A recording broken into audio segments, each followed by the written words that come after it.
Hello, good morning. Welcome back again to our channel, Manang Abit Channel. And guys, nandito tayo sa bayan ngayon kasi magbili tayo ng gas. Yan. Kasi mahirap na tayo sa pagsaing sa labas, lalong-lalo na ng palaging umuulan. Kagabi hindi kami ayos sa pagsaing kasi ang aga ng ulan. Alas 5 pa ng hapon, malakas na yung ulan, and then magsaing pa naman kami dapat, pero tiyaga lang hanggang luto yung sinaing natin. Hindi ako nakaluto ng ulam, nag-open kanin ako ng sardinas. So thanks God na binigyan ako ni ate lang ng pambili ng gas. Binigyan ako ni ate lang ng 2,000 para sa gas at saka ulam namin. So naghintay kami dito kasi hindi pa nag-open yung may-ari. Hindi pa nag-open. Naghatid kasi kami sa pinsan ko sa terminal para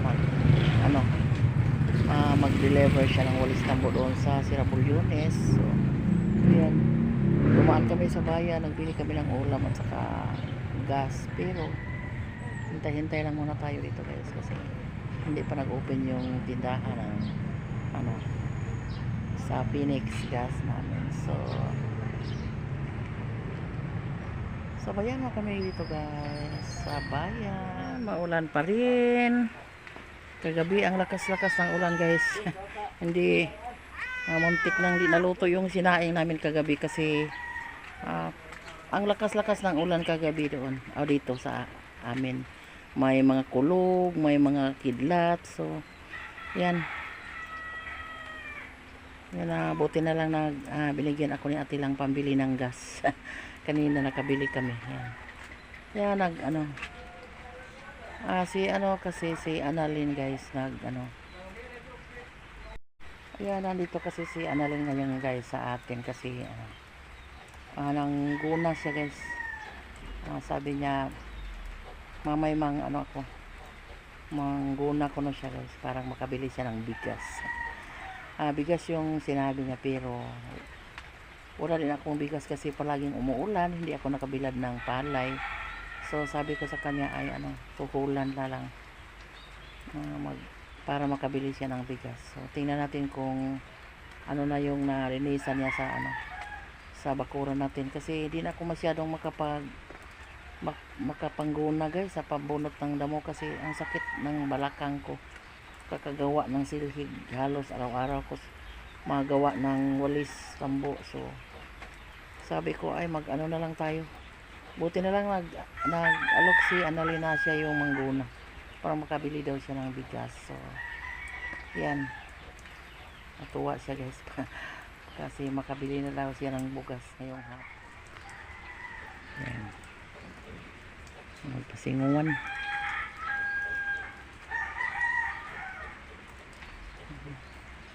Medyo na yung pilit lino Bermuda lagi di man mapuo ng kuana. Uy, si kanang inyo naman ta nang ipang-ibot no kanini kana bisag lugi di ba lugiton na ninyong mangguna mo. Ayan, malinis na yung niya gawa na, malapit ang matapos sa doon sa gilid ng kulungan ng manok yung isusunod niya kasi na din nakakusugan yun anak mo kuan ang sagbuta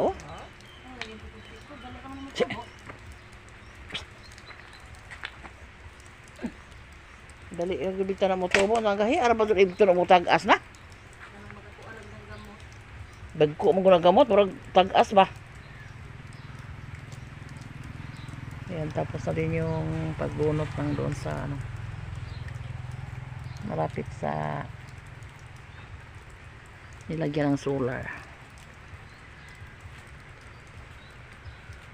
Ingon ko doon ako ning tam nag-okra di ani bahala na kay sagbot. Ani di ani ba bahala nagmanubo aning kuan.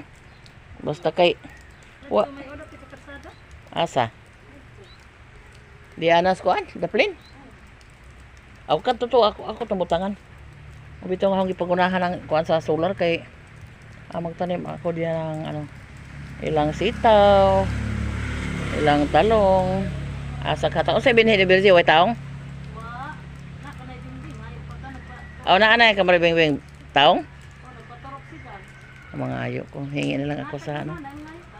Na kuan na ba pwede na ba itanom? Di pa. Oo, hingi na lang tayo ng sidling ng ano, talong. Baka naman makatanim tayo ng kahit konti lang kasi maliit lang yung lupa natin na matatamnan dito. So, yan.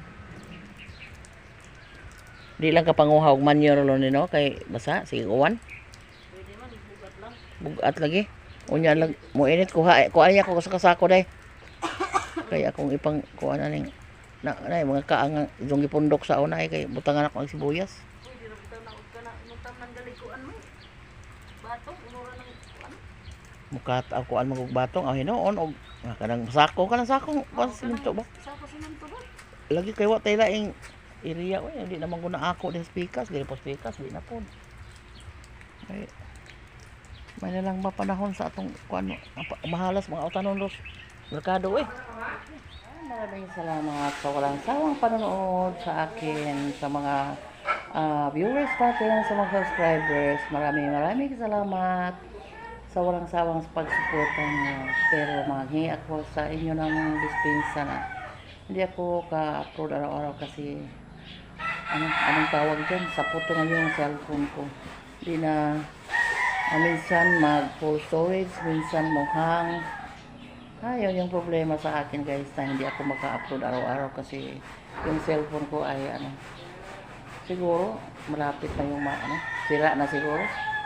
And then sana makasweldo na ako sa YouTube para makabili ako ng bagong cellphone pero hindi pa ako makasweldo kasi ako maliit pa yung earnings ko dahil ang konti lang ang mga views. So, pero sige lang, basta mahal ko yung ginagawa ko. So, hanggang dito na lang guys. Thank you sa walang sawang panonood, sa walang sawang suporta sa mga vlog ko guys araw-araw. Kahit hindi ko maka-upload araw-araw, basta ako, matuwang-tuwa ako sa mga ginagawa ko. So, thank you everyone. God bless. Bye.